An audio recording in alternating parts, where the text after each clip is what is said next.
What's up, everybody? I wanted to go over the collectible minifigures line that LEGO did for Dungeons and Dragons, which you all should know by now. I kind of love. It's kind of my favorite thing ever, along with Legos. So, this was a perfect collaboration for me. There are 12 figures. I have one of each. That's all I needed. They came in these little mystery packs, and you don't know what you're going to get unless you download it. There's many different apps on the phone where you can scan this right here, and it tells you what figure's inside, so you don't have to guess and get multiples of ones you don't want. I just wanted one of each, so I used that. Still, there were a couple I couldn't find in the stores because people also are crappy and scalpers, and they would use it to scan the Dragonborn and the Aarakocra and the Mind Flayer. I think are the three that people wanted to go for because of their unique head sculpts. They're not just normal, Lego person head. So those were hard to find. I had to buy those online, and I only paid a few more dollars. They're $7 each.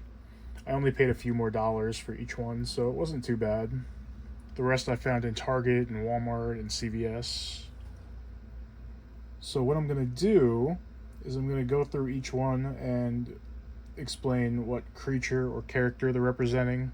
Some, like Strahd here, represent an actual character within like Dungeons and Dragons lore. Whereas like this dwarf barbarian is just some random dwarf barbarian, good for like a player character. We got a checklist right here. I already know I have them all, but I'm going to do them in this order. So let's get started. Alright, first up we have a dwarf barbarian. I feel like even if you're not into D&D, dwarves, Gimli especially, from Lord of the Rings. Same idea. Now, the more humanoid characters that were not named characters actually come with a second head. So, we've got a female head on her, but just as easily could be a dude with this epic beard, and they both have two different expressions on each one. I think hers is, there's a happy and then like a kind of angry, raging one, because it is a barbarian. She's got a horn on the back. All the prints on like the armor and stuff are very nice, and they're all unique. You can see she's got like a necklace that has like a little axe on it, big belt. A lot of the arms have nice print on it. She's got like gloves, some black shirt behind. And as a dwarf, she's got the medium legs, of course. Nice little neck piece, which I don't have too many of. And some of them came with like extra accessories, like we just happened to get another torch. She came with a torch and this axe, which is a new mold. I don't think we've ever seen this before. So that's cool. I'm going to try to pick up a couple more of this piece specifically because I already have a bunch of the brown bars, so we can make more of these axes. Dwarves need their axes, right?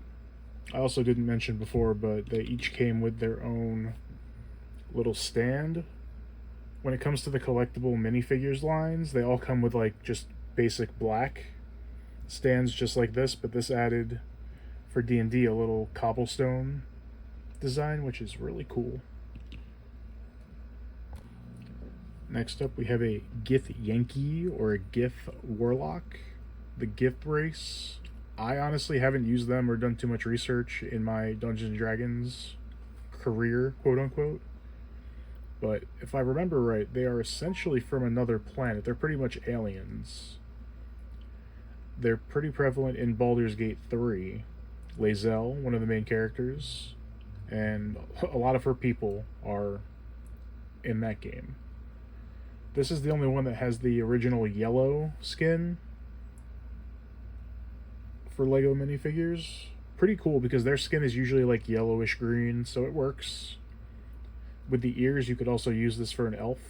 This could just be an elf warlock if I wanted. Came with an extra dagger. We can see one on his hand and another right here. It's nice to get two of those. We can make him like more of a rogue, dual wielding axe, or not axes, but daggers. We also got a second of this shoulder piece. Very nice. The staff, the eyepiece, I believe is new to this minifigure only. They have other pieces that are just a round eye, but not with this design. It reminds me of the enemy from Super Mario 64. Mario's got to run around them and confuse them, and then they just die. And as with the other unnamed humanoid characters, we've got a female head. The other side, she's kind of angry. Somebody definitely pissed in her Cheerios. And then for the dude, he's got like a chill face and then a kill face. This one's pretty cool. And again, I could just use it as an elf because I don't really use Githyanki in my games all too much. But if you've played Baldur's Gate 3, you know a little bit about them. Also, I guess we'll go over his print. He's got, let's see, looks like some runes on his leg, like hanging from his belt. It's got a nice medallion. No art on the arms, but that's fine. I like the colors, the blue and brown with a little bit of red. Pretty dang cool. Next up, we have a tiefling sorcerer, or sorceress, depending on which head you put on them. Comes with this really cool magic effect. She's shooting some kind of spell. And comes with a little dragon, little red dragon, which again is a unique piece to this set and to this minifigure. The print on the torso is very like shiny and almost glittery. That gold is really nice. Some nice print on the arms. She's got a tail. So tiefling as a race are essentially humanoids, but they have like devil blood in them. Some part of them in their bloodline had devils. So we've got the tail, we've got the horns. And again, referencing Baldur's Gate 3, which I feel had a lot of inspiration for what kind of minifigures we got in this set. Karlach, who ended up being my favorite character, is a tiefling. The tail is cool, the headpiece is cool. We need more like this so we can do different tieflings. I don't think she came with any extra accessories, but she came with a freaking dragon. So I'm not going to be one to complain, right? And for this one, I forgot to show off the heads, because again, we have a male. Oh, he's a happy tiefling. He's happy that he's got devil's blood in him. And again, we move the hairpiece. Angry. And again, very nice art print on the back as well on this one, and the legs. Now we have the big boy. Many people, including myself, this is the favorite in the set. This is a Dragonborn Paladin. So very sought after because of the printing on the head. We have a legitimate Dragon Man head. There have been some third-party knockoff bootleg dragon heads, which I'll show. I'll cut it in. Not as nice as this one, though. There's also a green one in the D&D Tavern, like the big set, which is too much money. I'm not getting it. I might just grab the minifigures if I can find them for cheap, because they're nice. Hope we get more of these. He came with these spikes, which you can take off, and I've seen people put, like, black spikes on to kind of match the eyes. But I'm trying to keep them, you know, as they are. The shield is super nice. This is supposed to represent the good deity, Bahamut, or Bahumet, however you want to call him, which is like a good dragon god, pretty much. Comes with this nice scepter, which I think this piece is new. The armor is new. We're going to take him apart real quick. He doesn't have a second head. That one can be used as male or female, I guess. This armor piece is new. I think it even has... Nope, nothing on the back, but... Who's looking at the back? Throw a cape on this guy and he's good. But I wanted to show that underneath his armor, you still have a very nice print of some like cloth. This could be almost like a cleric as well. It could work either way. He's got a little bottle on the back, maybe a healing potion. So this one, for many reasons, is very sought after. It's mostly because of the head, and people want to like army build it, have a bunch of Dragonborn, but also they like mixing and matching the armor and the weapon and everything. And the shields. You could have a whole group of just characters that are worshipping Bahamut. And he also has print on the legs and the arms. The back is pretty bland, but again, throw a blue cape on him and he's going to look amazing with these accents. Didn't come with anything extra. That's all we need with him. Here are these bootleg off-brand dragon heads I was talking about. Try to get a good look at one of them. They all came with wings and tails, but these specific characters I don't use those with. So as you can see, it's just a monotone gold. I always wanted to grab like a really thin brush and, you know, paint the eyes and the teeth and maybe dry brush the scales, a little more detail. They still look fine next to him, like they're obviously not as animated, but they're pretty cool. I will shout out this red one. The first time I ran Dungeons and Dragons, we used Legos, and this was my brother's Dragonborn. I think he was a sorcerer, yeah. So I've kept that character the same, haven't changed it ever. There are more colors, but this is all they had at the time. So I might have to go back in and buy some new ones, because these heads are going to be very expensive. And these ones were like 50 cents a piece, which isn't a lot. But yeah, they work well together. And again, like I said with the Aarakocra, I wouldn't want to buy a bunch of him and then have them all be gold. I like having different colors. If you didn't know, dragons in D&D have different elements. For example, blue dragons or Dragonborn have like electricity breath, whereas red has fire, gold also has fire, and then there's poison and acid. White has cold damage. There's all kinds of crazy stuff, so I'd like variation. Next up, one of my favorites is the Halfling Druid. He's my favorite, or one of my favorites for many reasons.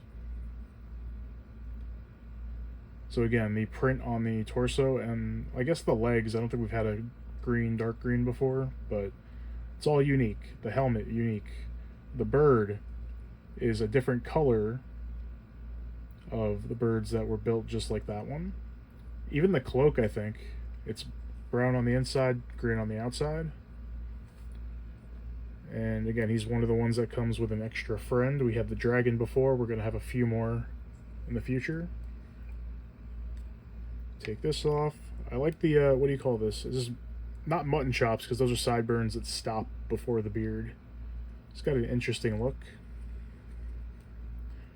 He's happy with his bird friend. And then we've got the other side, or rather the other gender. Angry. Oh, she's flirty. She's flirty. This one came with an extra just brown stud that is on his staff here, and a little extra red flower, which, you know, I'll take extras wherever they may be. You could just as easily call this a gnome, because halflings and gnomes are both the smallest races that are usually played or, you know, important in a story. And these legs are short as opposed to the, there we go, the dwarf that has the medium legs. So dwarves are a little bit taller, but they're still shorter than humans and Dragonborn and all these other guys.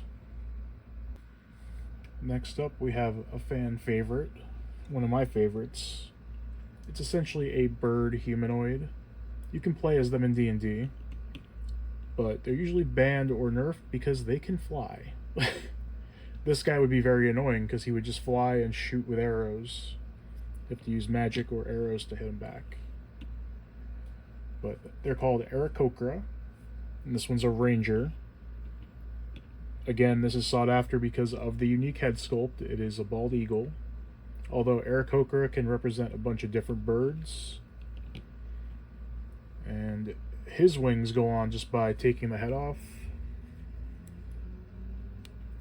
And they just slide off like a shoulder piece or something. Oh, he also has a little doggy, which we'll get into. He's falling off the base. So sought after for many different reasons. The head, the wings, also the legs, which I'll show in a second. Very, very unique. So this one is another one that was, people bought multiples to make like a tribe of bird people pretty much. Our only other option before this, I've got a couple of examples. The Legend of Chima came out with like animal people, but it's kind of weird because this is actually just a helmet piece, and then his actual face looks kind of odd. I would never use this. I'd rather do this. And honestly, these two like next to each other, I would buy that they're from the same tribe if I can make him stand with his bulky armor. Yeah, absolutely.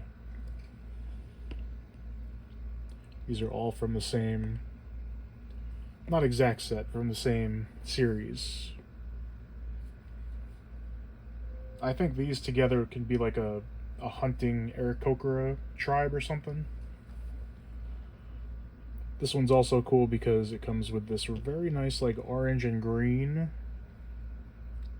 color palette. Little talons. I don't know. In my case, I'd get more of these to kind of represent a group of them. I wouldn't want all the same, like all bald eagles. That's kind of boring in my opinion. I'd rather they be different.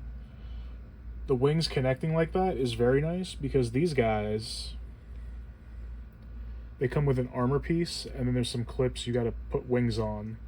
It looks okay from the front, but to not have to have this bulky armor on this guy is pretty awesome. I guess in this one's case, I could just buy another set of wings and plop them on him. But the other ones don't have options in their colors yet, I don't think. Very cool one. And how could I forget his little dog he comes with, his little hunting dog, which I think is funny. Because this dog is tiny. I got big hands and fingers, but like, god damn, he's small. Here's the head of a minifigure. Oh, it's not even on the camera.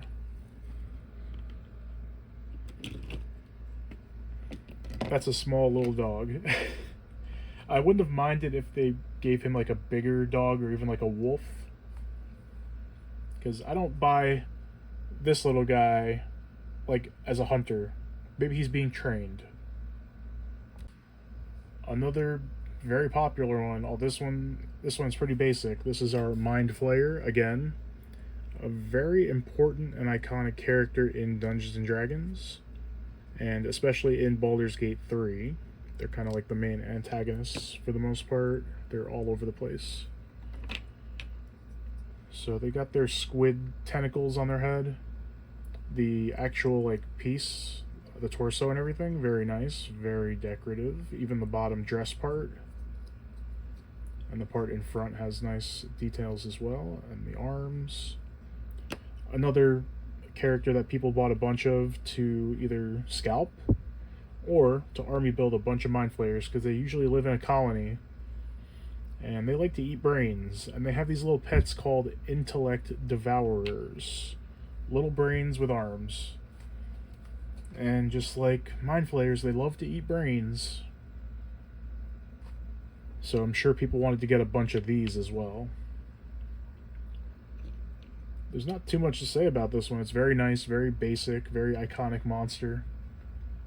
And I see why people want to army build them. I might try to grab a few more and just kind of change the coloring. Maybe I'll do some like painting or washing to make like a green head and a blue head, because they come in all different colors. Next up we have Strahd von Zarovich. He is a vampire. Very popular character from a pre-written adventure. I think it was 5th edition was the first time he was shown. I'm not sure. I started in like 3.5. But he's a vampire. He's the main antagonist character of a pre-written story that a lot of people like. I've never played through it because I make my own like worlds and adventures and NPCs.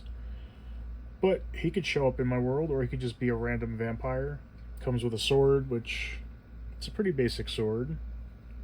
and a cup for his wine or blood. Again, we have blue and brown and red and orange. Comes with a cape. All the ones that come with a cape I appreciate, because you can't have enough capes. He also comes with this little rat with red eyes. Now, it's kind of weird to me that he wouldn't come with a bat, but maybe that's on me, because maybe he transforms into a rat instead of a bat. I don't know. But a bat would have been cool too. Maybe a new mold of a bat, because we've seen this rat before, but I don't think in this color with the red eyes. And just because I happen to own it, we're going to compare his torso, like his armor and stuff, the details, to his Funko Pop counterpart. Let's see. He's got the sword and he's got the glass. This one has red stuff in it. Again, wine or blood or cherry fruit punch. Who knows? Wine punch. Let's see. So you can see they did a lot of the same stuff. The shoulder piece, the fur, the necklace or chain hanging on his chest, the buttons or clips, the shoulder armor. As far as like a Funko Pop and a Lego minifigure, pretty spot on. They could have made his eyes red on the Funko Pop, maybe, but whatever. Pretty cool comparison. Another one of my personal favorites, and I feel like a lot of people like this one. I forget if they called it a half-elf or just an elf bard. It could work for either one. It's got the ears. Comes with a very nice loot, which I think, again, is a unique piece to this minifigure. The sword is a common, just saber, whatever kind of cutlass. But I really like the colors on this one. I love the blue and the, like, dark pink. And even the hands or gloves, so those go with the scarf, and then the nice blue. Good details, very nice shiny details on the back. And this is our final one that has male and female heads. The order is kind of weird. I don't know why this one wasn't with the other playable unnamed characters, but this is the order we're sticking to. Stand head. What's funny is all the characters that can be swapped genders. I mean, my barbarian was a female, tiefling was a female, Githyanki was a male. It just worked out that I had the same ones as this. I didn't look at it, I just like alternated. So we can get representation both ways. Again, this hairpiece is very nice. We can use this for any kind of elf creature with those ears.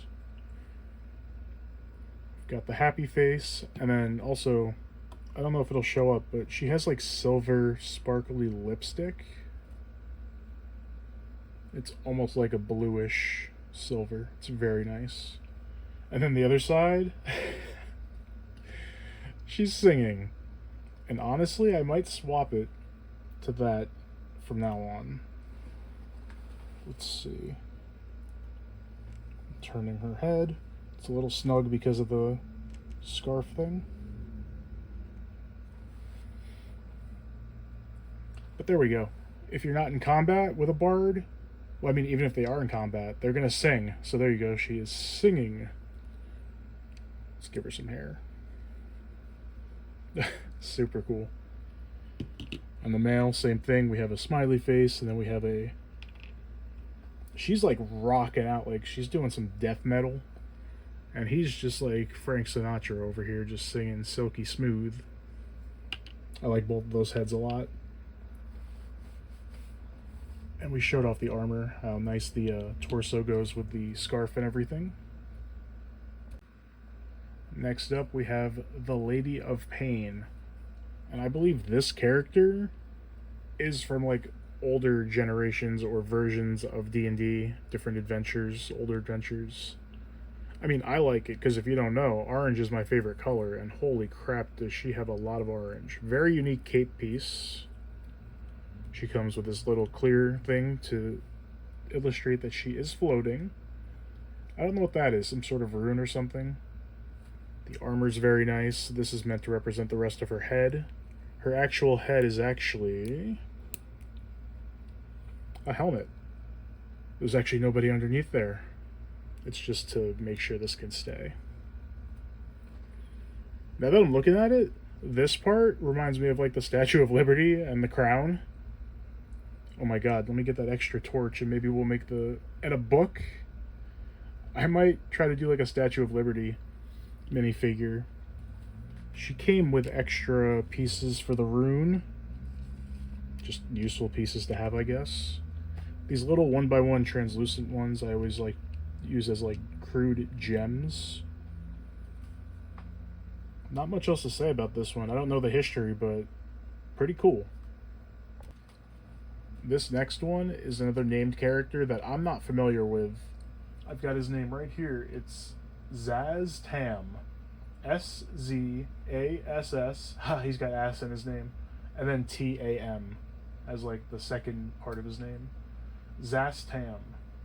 I did a little bit of research, and just based on how he looks, I mean, this is a lich, an undead. He's got a little skeleton-y looking head, face. He's got a skeleton body underneath those robes, which are very nice robes.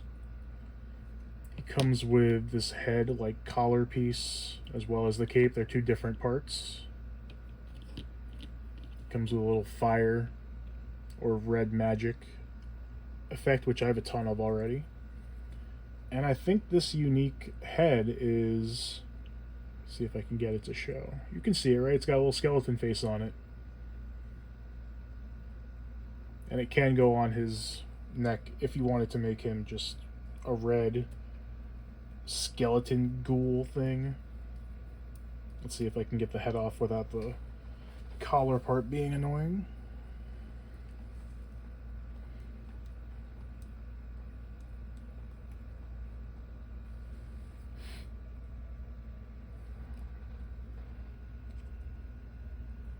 It was annoying, but I did it just for you guys. There we go.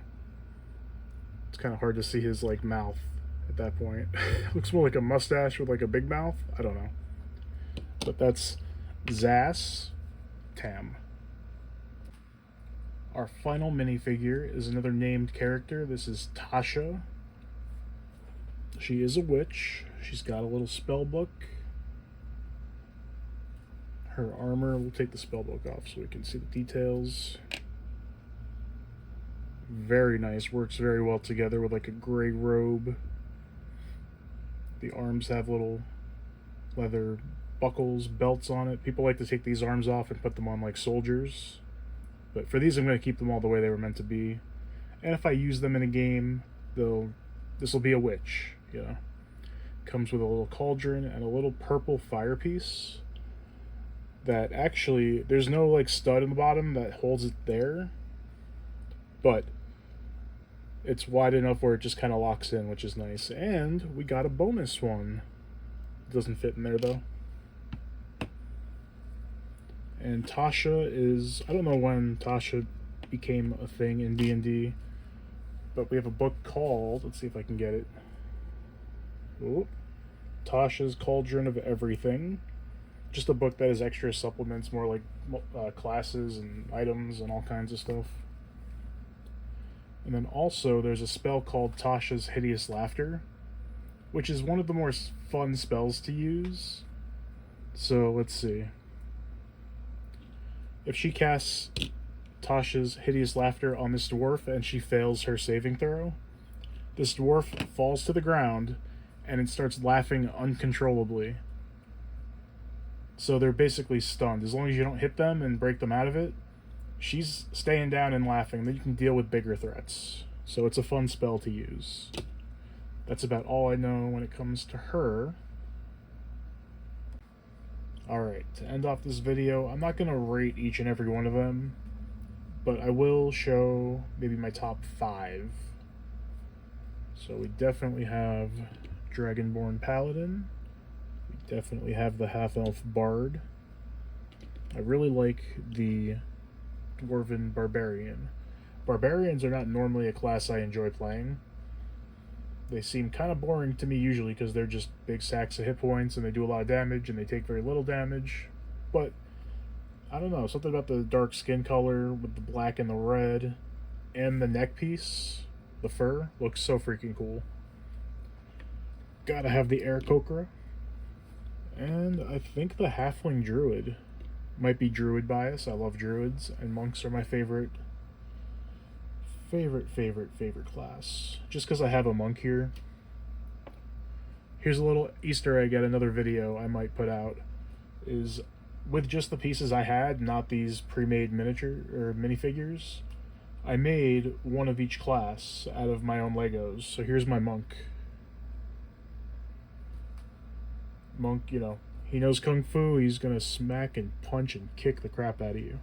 I always thought monks were cool in a game where there's magic and barbarians and elves and dragons, and you're just a monk punching people. I love that figure. But that's a little Easter egg. Maybe I'll show those off at some point. I'm very proud of many of them. But I think these are my top 5. But as much as I don't care for Githyanki, this is a really nice miniature. They did a great job with the torsos and the details, the little extra pieces that you got with everything. There's none that I look at and I'm like, I can't believe I had to buy this to complete the set. Like, they all look so good. There we go. And I didn't show it, but the background has been my D&D books. We got the Monster Manual, Player's Handbook, and the DM Guide. There's a lot more in there. Alright, that's going to be it for this video. If you stuck around, thank you so much. Let me know which of these figures you like the most and why. If you have any questions about D&D, definitely post them, because we're going to be trying to get this channel a little more active. I plan to actually have a live play when we get the players together finally. And just a lot of, you know, using Legos with D&D. I have a bunch of the normal miniatures that we're going to use too. And I'm going to do a video on the pros and cons of using Lego minifigures as opposed to, let me grab a few, official D&D miniatures, which obviously the size difference is kind of weird. But there's going to be a whole video eventually on pros and cons. Definitely don't want to mix and match them because they're so different, but we'll get to that when the time comes. Thank you guys for being here. If you watched, again, let me know what your favorite one was. And I'll try to make more content on this channel without it being like, what, 3 months or some nonsense? I don't know. But thanks, guys. Have a great rest of your day. Peace out.